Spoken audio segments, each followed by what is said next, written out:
I'm live. Hey guys, this is Jim here, and welcome to another episode of Sembang Carlist. And this is episode number, I have no idea. February 25th today, and today I think is the first time in a long time that we have actually gone below 2,000 cases, new cases for COVID-19. So hopefully next week we'll be able to, end MCO 2.0. So today, anyway, talking that's quite close to all of our experiences as car buyers in Malaysia, CBU versus CKD, or fully imported versus locally assembled. What does that mean? And how it comes to be? Why do cars go between those two things? End up CBU, end up CKD, going back and forth. And to join me today, two of my colleagues. First of all, Arvin is here with me. Okay, there he is, saluting. Hello, boys. Arvin, how are you? I was muted. I am good. Okay. These are the remnants of the last Sembang Carlist. I'm wearing my movie T-shirt. What was that? What was that? I forgot. So, what was that? What was that one again? I forgot already. About music videos, right? Movie cars, and I lost the bet at the end, and then I had to ball my head. So. Oh yeah. Right. Very good. Anyway, our other guest, which I think is the most mechanically inclined in our team, Aswan, for the first time. Let's welcome to the first Sembang Carlist. Hey, Aswan. Good to have you. Are you muted? You're muted. Yeah, my mic's muted. Okay. Yeah. Okay. How are you, man? I'm okay. It's a bit warm, but I'm fine. Awesome. How's everyone else? So, hoping that MCO ends next week, lah. Just sick of being at home. Pretty sure it won't. Yeah, I have to go instead of like talking to people, talking to colleagues, talking to friends. You gotta go sembang like this via Zoom or whatever. Yeah. Instead of having coffee and talking like having a normal people. life. Yeah. I've been watching so many cooking shows on YouTube. I really want nothing else to watch. I really want a Philly steak sandwich. I know Mikey says one, so it's something I'm looking forward to. But when I can actually, go there, take wife and the kid, and actually have it nice and fresh. Yeah, I want some steaks. Not grab I want some steaks. Right. Cooking shows just make me feel inadequate because it's people are much better at cooking than me. So yeah. And enough time to actually get good at cooking. You can only enjoy it. Then the cleanup's a pain. Yeah, it's worse than the cooking. Yeah. So anyway, guys, I guess we have a heavier topic than usual, at least compared to last week, talking about CBU versus CKD. Now, this is Aswan. This is your forte. You proposed this, and I think you have a few things to say about that, right? So I guess to start, what is CBU and CKD, and why is one maybe better than the other one? Okay, so CBU, the actual term itself, stands for completely built up, and it's also known as fully imported. But the difference between, say, CBU and, say, something that's imported in terms of like through parallel channels like gray imports is that CBU import is done with the manufacturer's support. So when you import a model like, say, let's talk about, say, like an M3 or an M4 from BMW, if they bring in that model officially and they sell it, they have to also honor the fact that you need to get it serviced, you need to maintain it, you need to offer a warranty, usually in some cases. And that means that there is an investment on the part of the manufacturer. It's not as simple as say, oh, we like this model could do well in Malaysia, let's bring it in. There has to be a business case for it. Yeah. Because and we talked about this earlier.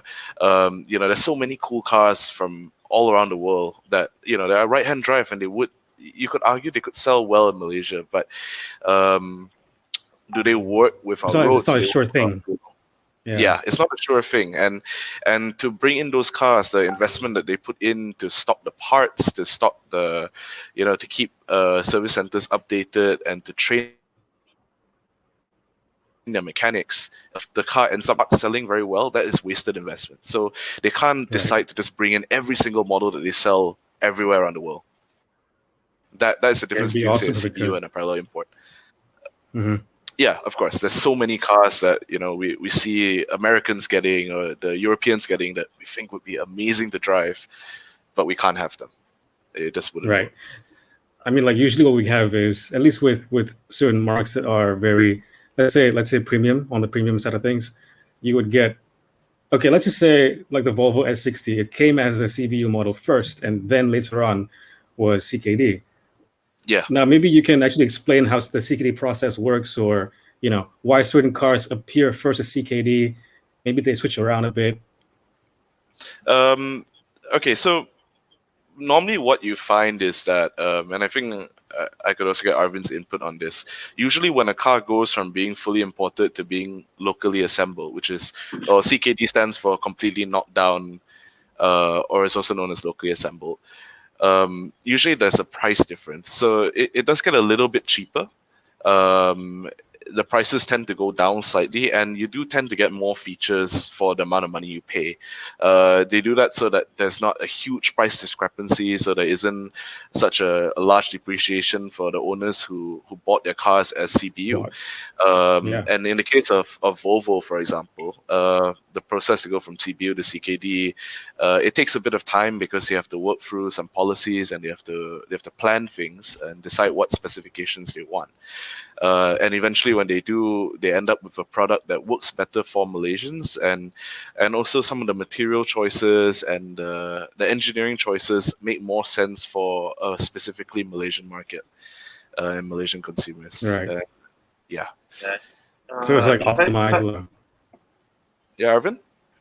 Yeah. Go ahead, I think Azwan put it very well. It allows the manufacturer to first go through with a quicker go-to-market strategy, because now with the internet we know exactly when a new car comes out, and people are already it sort of begins a countdown, like, oh, okay, the new 5 Series is launched in Germany, and like how long before we get it, so this allows manufacturers locally, like BMW Malaysia or Volvo or even Toyota, to bring a car in quickly, get to market, so that people can actually start buying cars. Early adopters can get into the cars.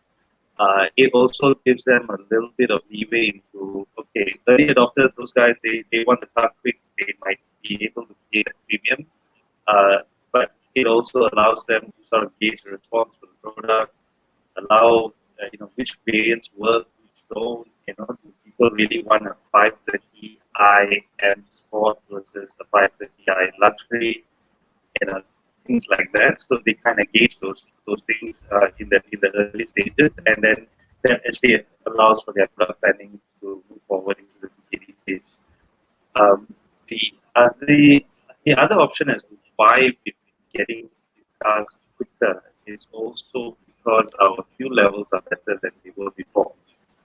There was a time when fuel levels. Yeah, so is better. Yeah, so when we were the minimum was, I think, 92 RON.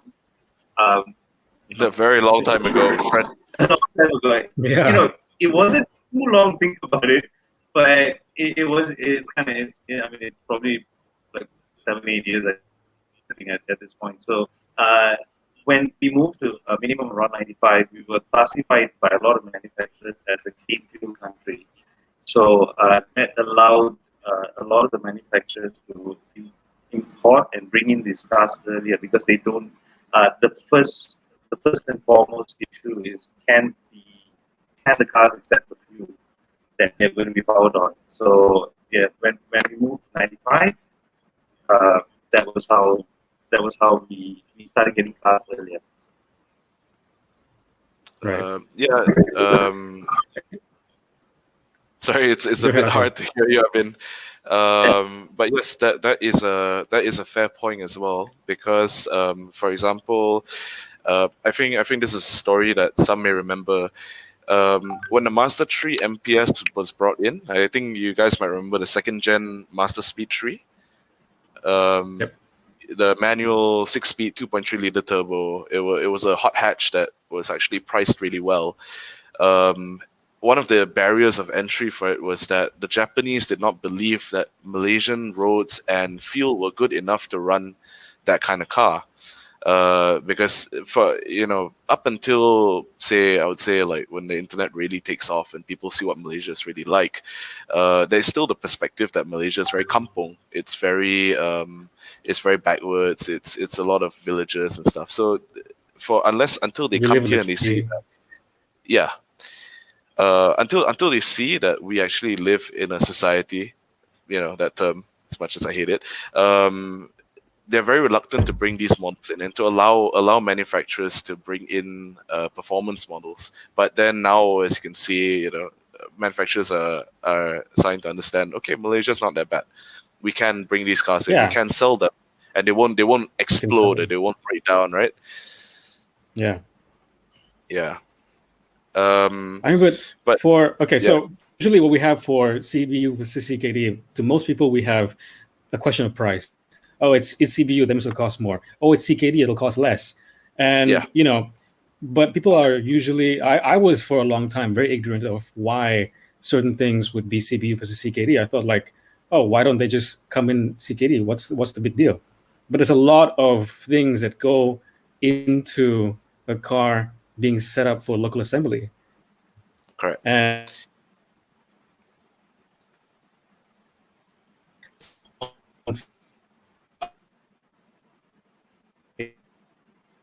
change now, which is great. But even these days, you tend to wonder why. This is your original point. Like, why, if there's so much more faith in our market, why doesn't better cars? Why do we? Well, this goes. Why do we make go through all these hoops just to offer a certain car here, and to get it to market to where people want to buy it in a large enough volume? They have to make this other range of hoops just to get it to that. Correct. Was that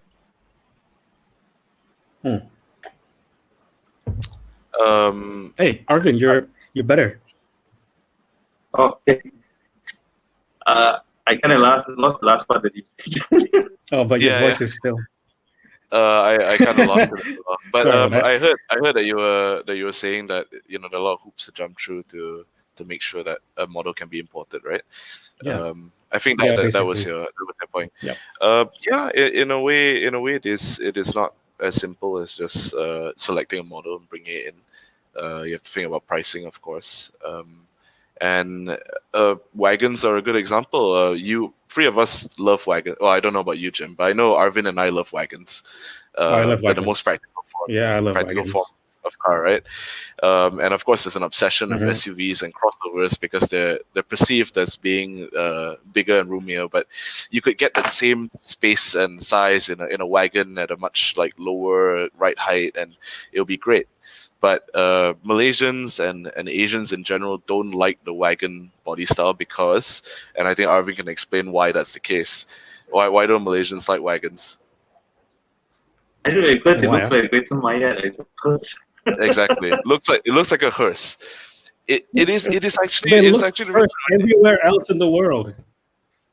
Yes, but in Chinese culture especially, they're used to seeing hearses only being used by Nirvana or a funeral house, and then saying that suddenly that you've got you're driving a wagon, people look at you funny. You're like, that's bad luck, Yeah. Okay. Fair enough, but still doesn't mean I have to like wagons. Sorry, I don't think I have to like wagons. I love wagons, but it doesn't mean I have to like SUVs because I agree. The thing mark up the price for an SUV when they actually don't offer that much more practicality, or not at all.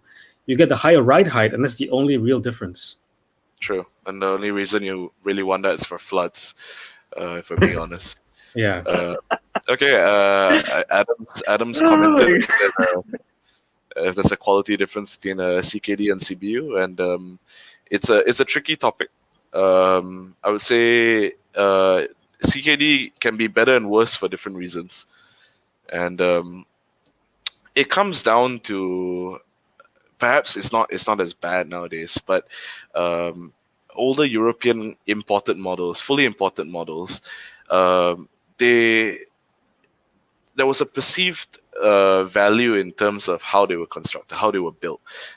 They felt like the doors were more solid. The insulation was more solid. It felt like slightly more premium than CKD models, because people didn't have faith that Malaysian plants could assemble cars to the standard of European plants.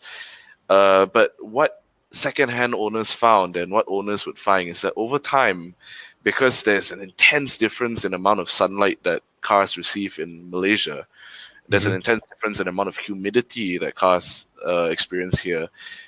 Certain components would degrade a bit faster than, say, a CKD model that had components that were designed to withstand our climate, right?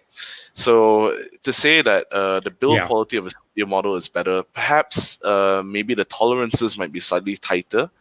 That's not to say that you're going to find horrendous panel gaps on cars made here, but at the same time, a CKD model may have had the time for a manufacturer to test whether the materials really stand up to our climate and our conditions, and you may actually find that a CKD model lasts a bit longer because of the fact that there's been some time and some engineering gone into making sure it can take our climate.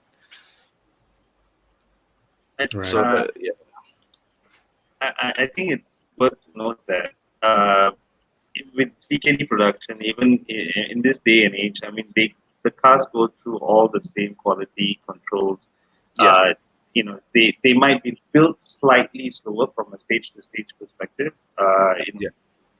down the production line, but they go through the same QC checks. They have the same forms to fill, and they have to satisfy the same measurements. I'm quoting. I've personally been to the Volkswagen plant in Pahang, and they have the same laser checker. So it's got this little, prod that touches the car at different points, and this has to conform to a 3D graphical model or a master copy of the car back in Germany, and and random cars are selected off, and they're subjected to these tests, and they're done in a room that is like, I think, 10 degrees or 8 degrees or something like that, because we don't want the metal to expand, and give off different readings. I mean, that is being done here. So I think what needs to be noted as well is like what Azwan said. I mean, there was a time probably panel gaps were slightly better. Maybe there was a bit more experience involved with when a car is built in Germany or Japan versus here. But I think we're mostly up to par for the most part. I think it's also down to the manufacturers that make it here. I mean, if you want to come and say that Toyota does not have experience with local production, that's kind of it's a hard sell, because they've been here for nearly 3-4 decades probably, and so they have definitely got a lot of experience in actually localizing and building proper quality cars, and the cars themselves are testament to that. So if you ask me, CBU versus CKD, I think in this day and age it's not much of a difference, but maybe in the early stages, like what Azwan says, like you get a car that is, of course, maybe designed and built in Europe, and then it comes here, and there might be that teething phase of then getting their processors and everything together, and you might get some issues with that, but it's not something that it's going to be like heaven and earth sort of thing. It's like this car's going to fall apart in 5 years, and that car will last 30 years. No way, so it's not going to happen anymore. Right. But I have a question. I have a small question to ask. This is more like I don't know, more like a pet peeve. But we're a country that that encourages other auto manufacturers to open local assembly plants in our country. But obviously, it doesn't happen everywhere else. Why? It's prohibited, isn't it? Like if you want to open our market to even more automakers and more sales, you're putting a barrier right there before they even get here, to go like, okay, we can sell our cars. You can sell your cars here, but they'll be expensive. And the only way to get them to a good price is if you build a factory and you kind of like kowtow to what we wanted you to kowtow to. Well, we can come back to that. That's a whole other episode, huh? No. It's not a whole other episode, but it is scheduled for later in this discussion as to why there are issues with CKD and why manufacturers don't like. Not to say that they don't like, but why they're hesitant to invest in Malaysia. And it's a big can of worms when it comes to that subject. But we will discuss it.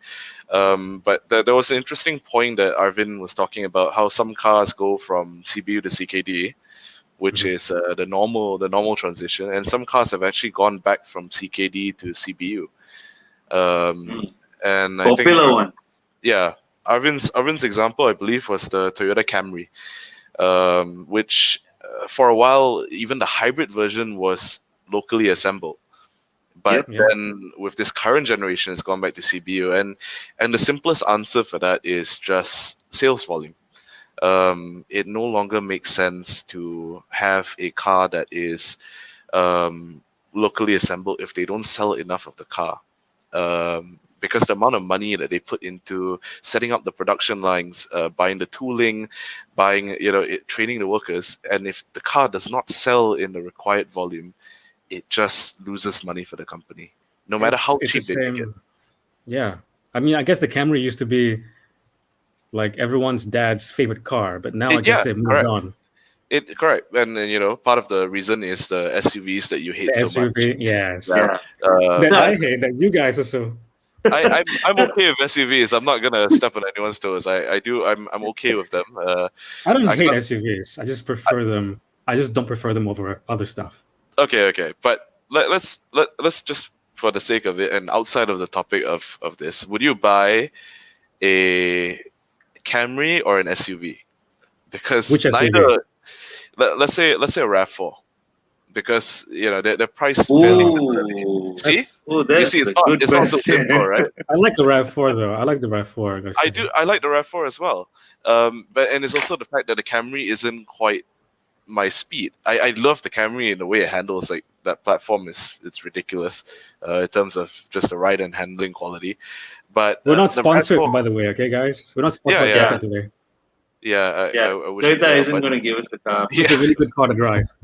But the RAV4 it's a pretty exciting car. Okay, we've got another question here from Saiful Amri. CKD cars, when come about spare parts, why need to order from Japan, not take from local assemble factory?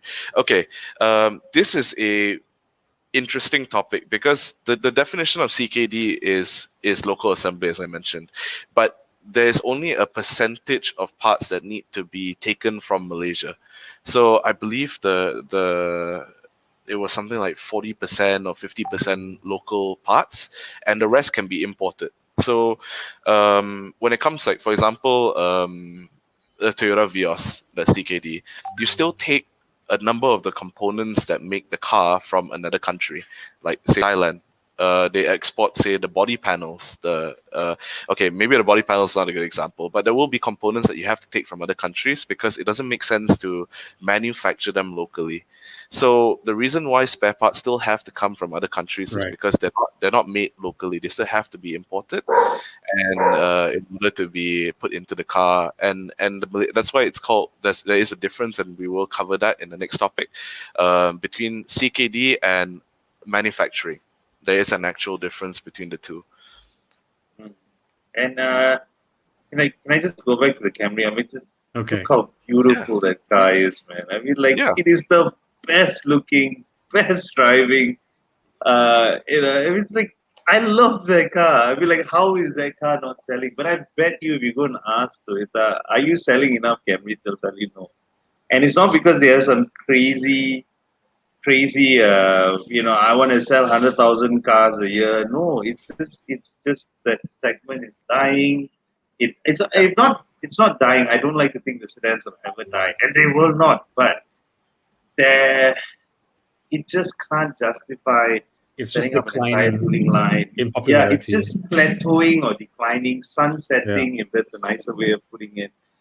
So yeah, I will always love a sedan. I mean, look at that. It's such a gorgeous That's car, Skydive. and I mean, yeah, it's so sad. But yeah.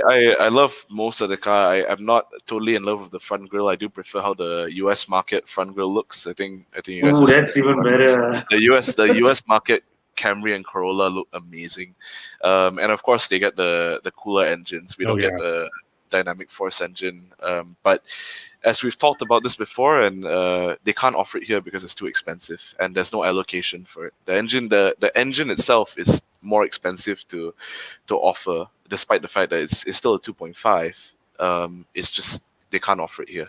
It would raise the Right. Camry price to a point that would make it And unattainable. we know the unacceptable. Malaysians are very They're very price Cost sensitive. conscious. Yeah.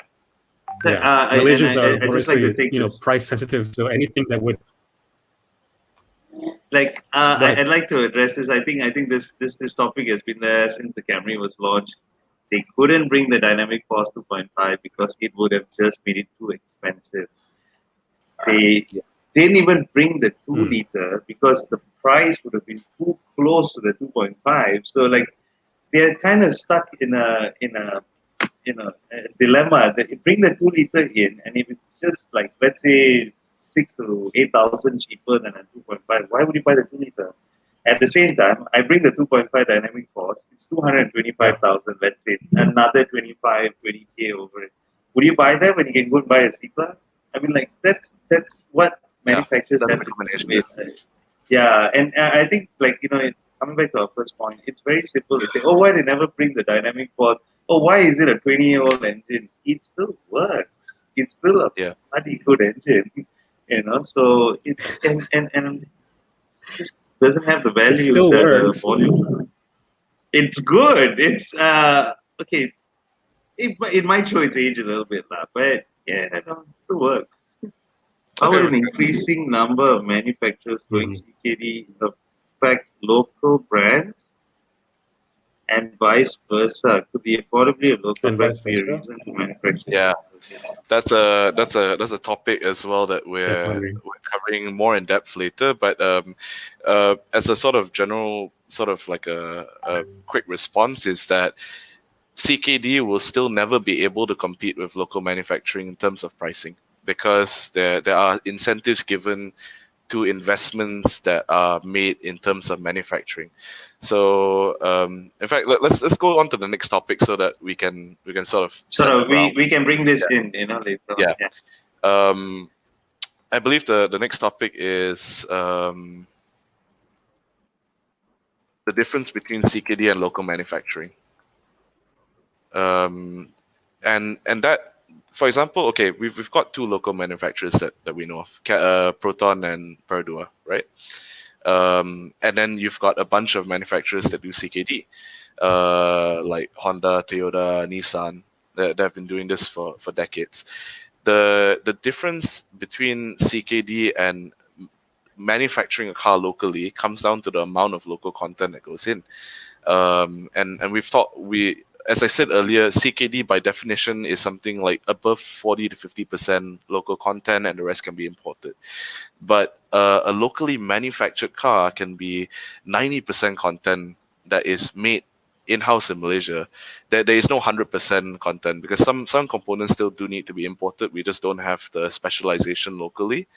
Especially when it comes to certain electronic components, you still need to import them from Japan or from Europe or other countries. But part of that difference between CKD and local manufacturing is that you get incentives and tax breaks if you do full manufacturing. And to go into that into a bit more detail, if you invest in, say, stamping the body panels in Malaysia, that means that you actually manufacture those components like the chassis and the structure. The government will decide, okay, we'll let you take a bit, we'll give you a bit more of an incentive for that, so your car prices go down slightly. And if you every little percentage that you do to your car, when it comes to producing it locally and sort of improving the jobs and assembly here, as you can see in this photo, this is body panel stamping at Perodua. every little thing that you do contributes to lowering your car's price. But the unfortunate issue in Malaysia is it goes back to the same reason why you can't simply CKD any car. It's because our market volume is too low. For the amount of investment that the government requires you to put in to get a competitive price, like say if you wanted to bring the Vios or the City price down to say a Myvi, we don't sell enough cars in Malaysia to justify that. We just don't. Our market is too small. The principal in Japan will look at you and laugh at you and say like, this is insane. You want how much money and how many cars can you sell? And then you look at places like Thailand and Indonesia, and their volume is so much larger. You don't talk about their population, but just the number of cars that they sell eclipses Malaysia's TIV. I believe that there's a graph. I think what is it, like 1.2 million last year in Thailand? I mean, like I know it's over a million. So yeah, and we're stuck at about 600, I think. And we've been stuck there for the past, I think since 2015. I think there was, there was this point where I think it hit 612, and then it sort of plateaued 1 year it went down, and then it stayed at 600,000. And you must understand that I think at 600,000, Proton conquers 60%. Yeah. So this is the graph, and you can't. It might be a little harder to see, but the third row is Malaysia, right? And then above that you've got Thailand and Indonesia, and you can see that their market volume just completely destroys us. So it makes sense that manufacturers would want to invest in those countries because they just sell more. Like if you were to invest in a plant to make the body panels for a car or the chassis or certain components, invest in the country that sells more cars, because then you can amortize your costs more quickly, and it just makes more sense. So yeah, and it's also the same thing. I mean, let's say if Toyota Malaysia went to Toyota Japan and say, hey guys, okay, I want to launch a new Camry or Rush or whatever, and I want I'll take 30,000 engines, versus Indonesia that goes there and says, okay, I'm going to launch the Rush, I'll take 200,000 engines. Okay, who do you think is going to get the better price?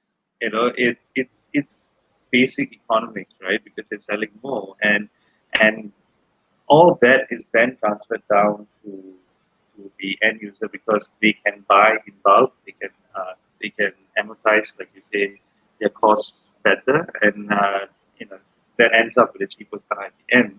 And also, I think you brought up a very good point as well, like manufacturing. I mean, like if you talk about manufacturing, are you buying the iron ore? Are you putting it through a casting plant? Are you creating the stamps? And then are you welding the entire body in white together? And does Malaysia need all this for it to have, for it to be CKD? I mean, like the product might be, if I'm not mistaken, is upwards of 90% CKD. That means 90% of the parts are actually sourced through Malaysian vendors, Malaysian companies, and through Pergot themselves with their own operations. So that's already a very good number. Of course, it's not the same with, let's say, a Volvo or other cars, but I mean, 90% is really good. That means we're quite self-sufficient as a company, as a country that makes parts for its own cars.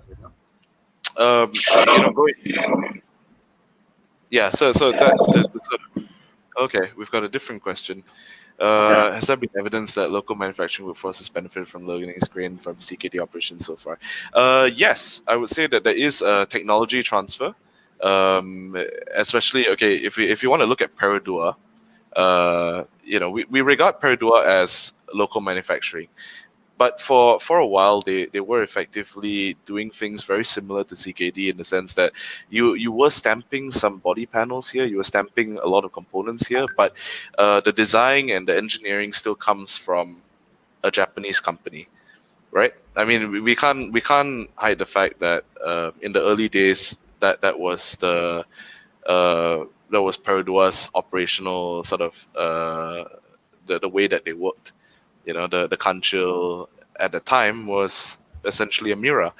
And over time, Perodua has grown significantly from their experience in working. And now the current generation Myvi is a completely different product. It's not sold anywhere else as anything other than a Daihatsu. I can't remember. I think it's sold in Indonesia, right, Arvin?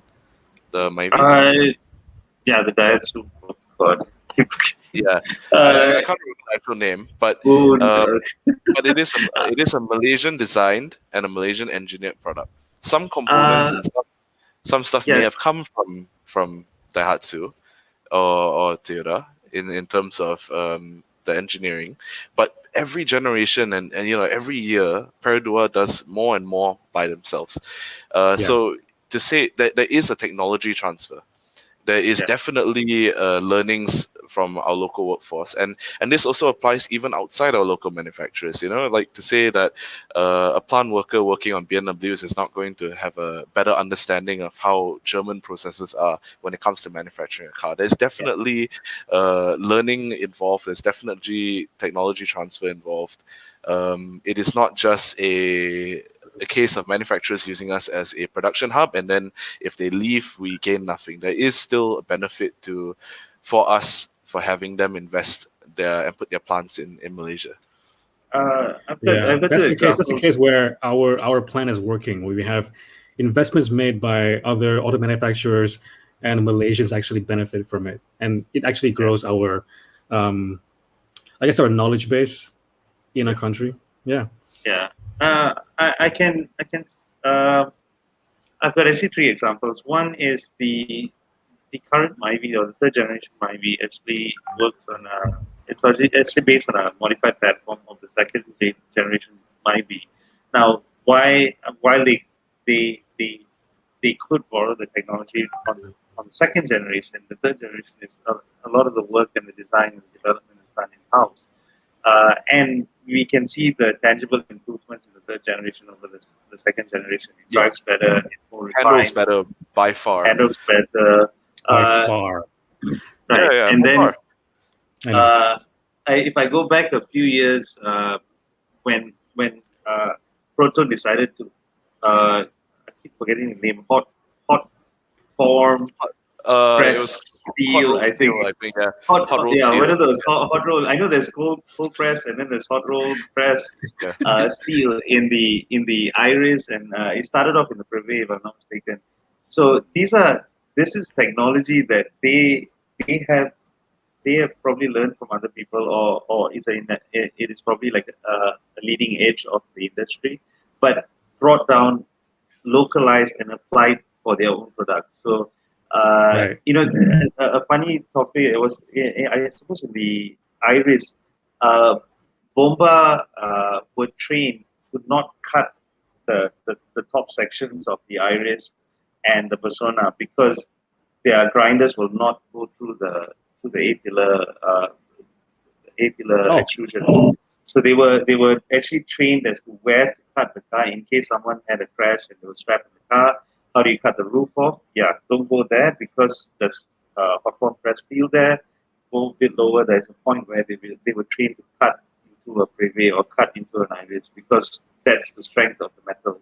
So I mean that is learning something, applying it, and then making it available for your own customers. A very good example of that. So You think that came about because they actually went afield, they went to other countries and learned something else and brought it back to Malaysia, or is because we have advanced manufacturers or local assembly of it is so advanced that just through osmosis and through proximity that we've learned these new things? I'd say it's a bit of both.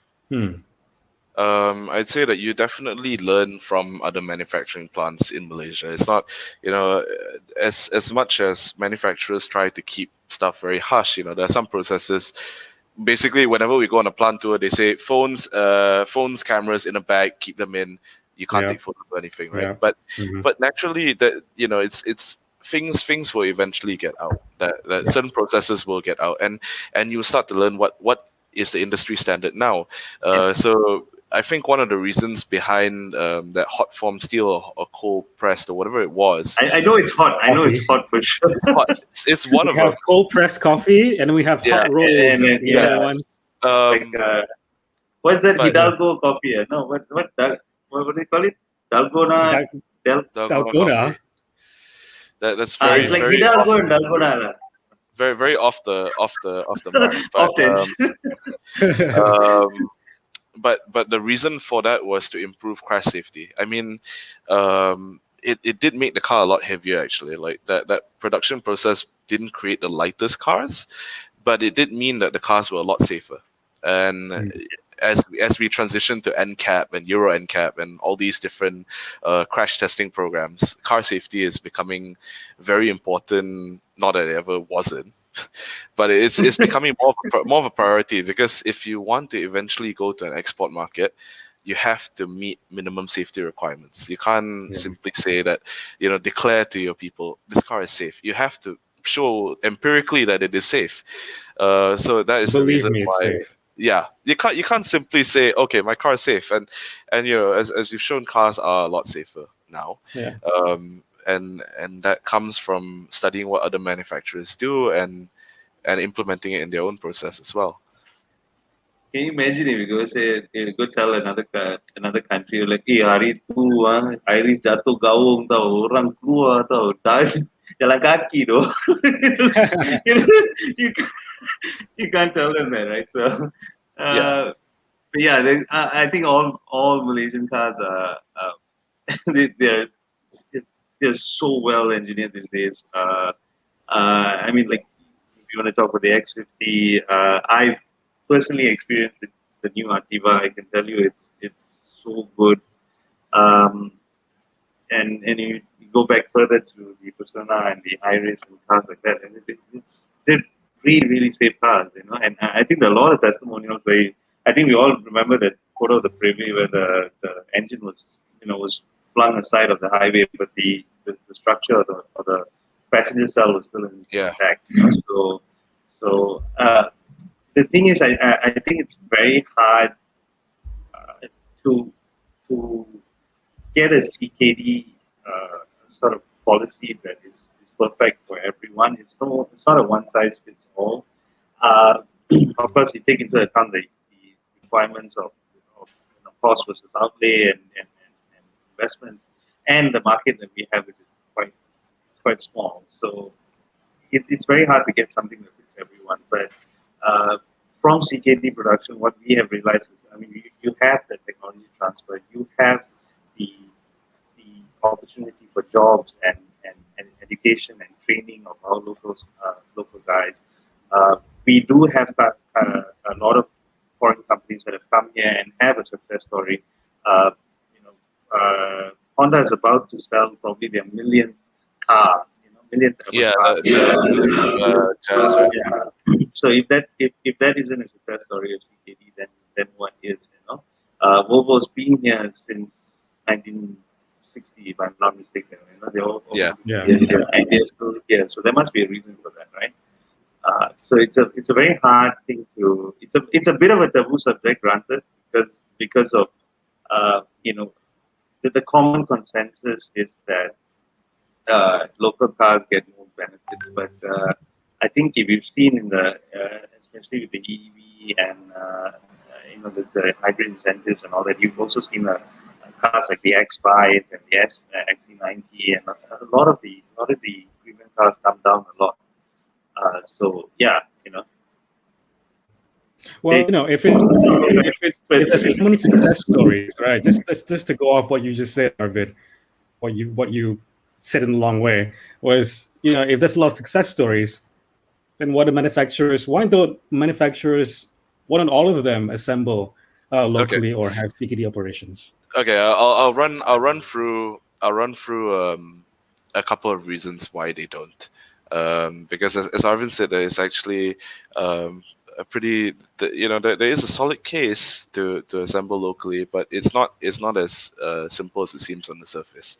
And we'll start with one of Arvin's earlier points, which was that Volvo came in very early on in Malaysia's automotive industry. In the 60s or around that time, Volvo came in, and one of the reasons Volvo came in back then was that um, in during that time, Malaysia was politically stable.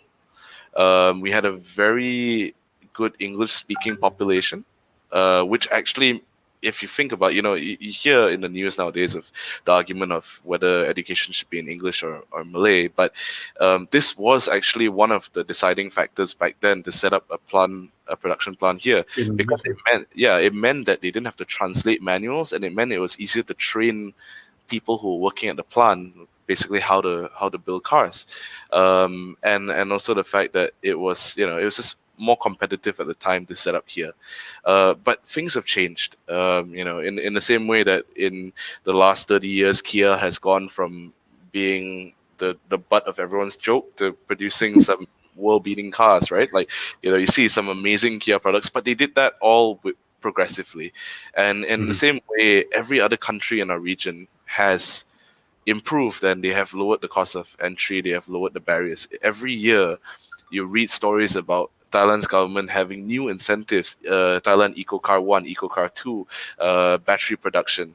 All of that stuff is going to Thailand because they are willing to sit down with manufacturers and say, okay, what do you need us to do to make it easier for you to set up here and make our country more favorable for your production? And right, a lot of stuff that we do is, there's talk of Indonesia getting Tesla. I think it was more of a rumor. I don't think there was much meat to that story, but you hear a lot of other countries in ASEAN getting the investment from manufacturers, getting the plants, and it does hurt.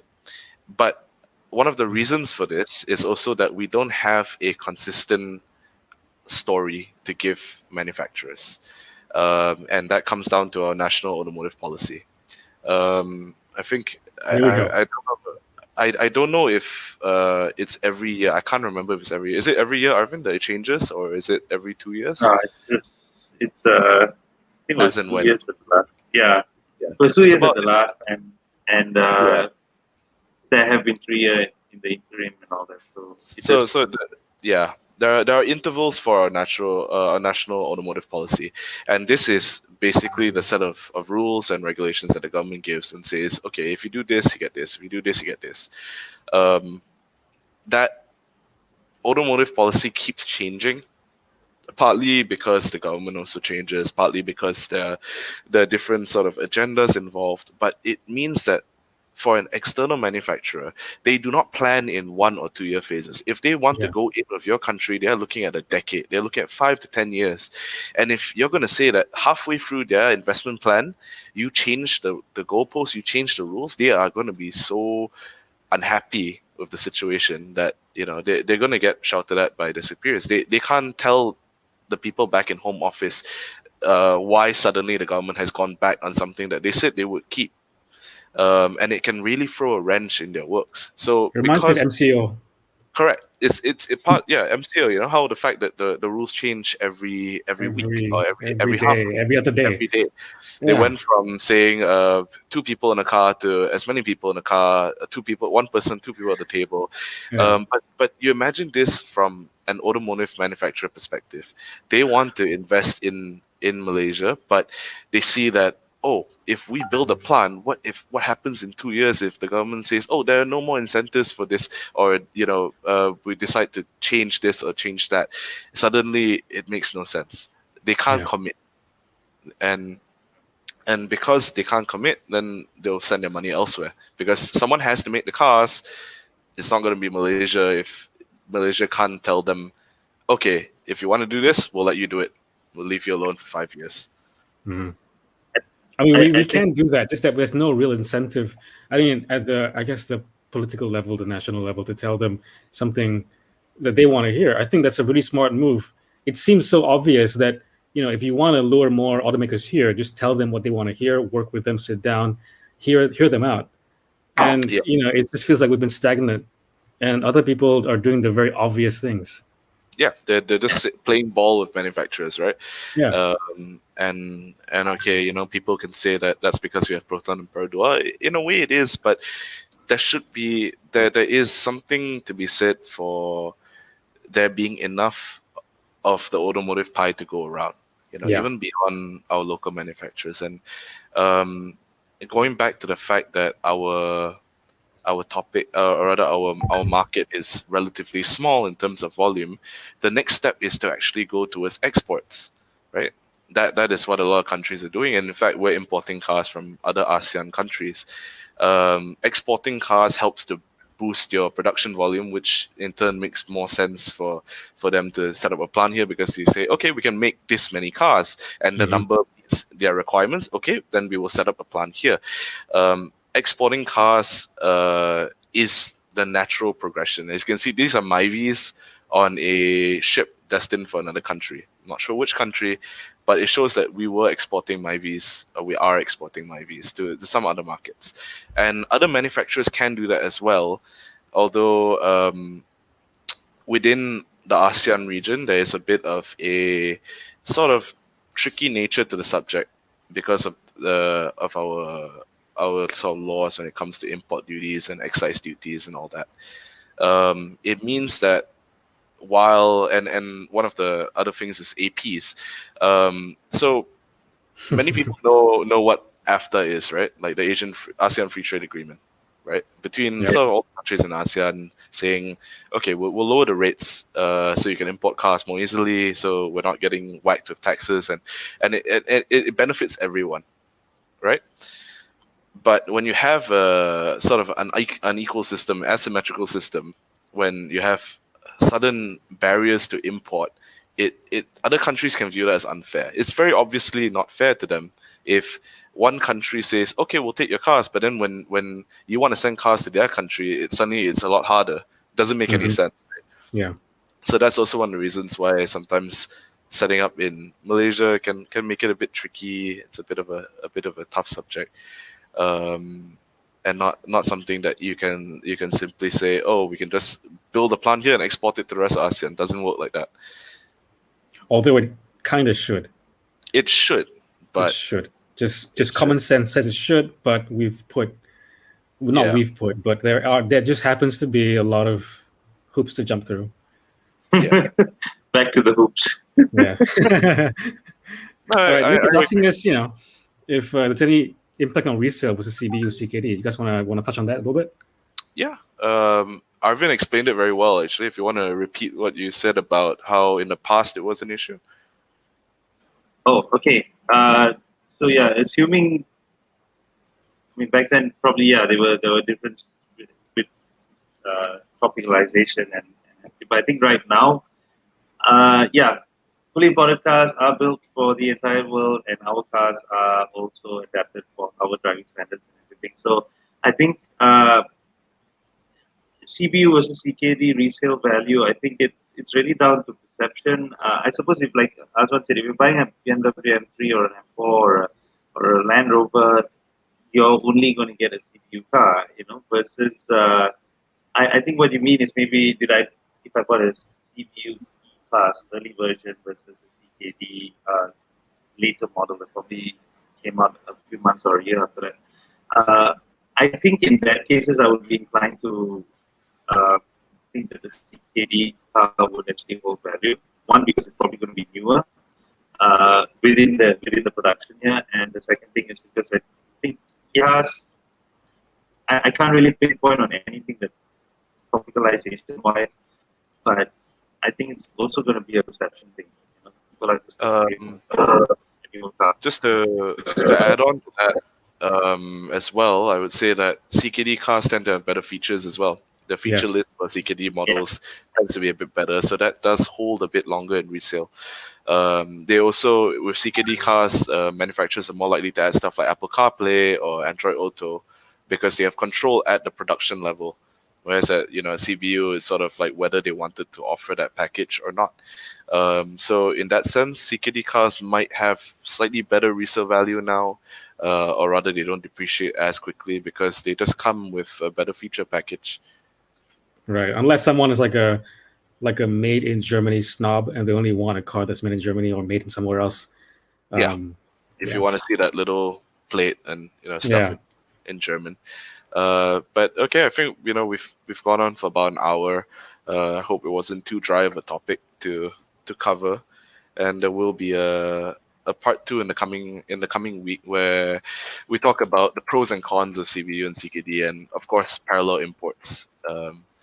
That will be covered in the coming week. But yeah. Wow, I mean, like, it felt like we have only scratched the surface. I mean, we covered quite a lot of things, but there's so much more. So much more ranting to be done. Yeah, more ranting, more layers to this onion to peel off. Yeah, there's definitely there's some interesting anecdotes as well, especially around the time that Proton decided to come into the market and set up shop. It's just to end this sort of Simbang discussion.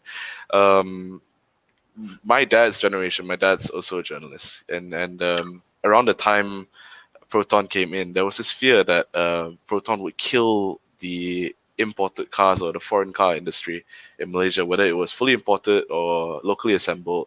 There was a fear that all he would ever review were different colors of Proton sagas. Like this week, this month will be the blue saga. This next month will be a green saga, the saga with lace seat covers. But that isn't the case. As you can see, there's still a very healthy automotive industry here, even beyond our local manufacturers. It might not. That was a real fear. Not like he was just like making it up, but he was actually. No, it is a fear, because if you imagine at the time, you think you're gonna have a local automotive industry, and it's so biased towards it. Yeah, how could anyone ever compete with this? Like in terms of pricing, it would be insane. Can you imagine being in that position at the time? And it turns out that people still want foreign car. So there will still be a demand for it, and as we've said, we wish that the automotive industry here was better geared towards exports and increasing production numbers and transparency, so that manufacturers are more willing to invest, right? Consistency. But that's not the case. So yeah. All right, guys. I mean, like, we've been going on for about an hour already. I think we've covered quite a bit. Like I said, there's more to be discussed, and that we'll be doing next week. So next week we'll be covering the two topics that we haven't covered today yet, which is parallel imports and gray imports. Am I right? Yeah. Okay. And the pros and cons. And the pros and cons. Right.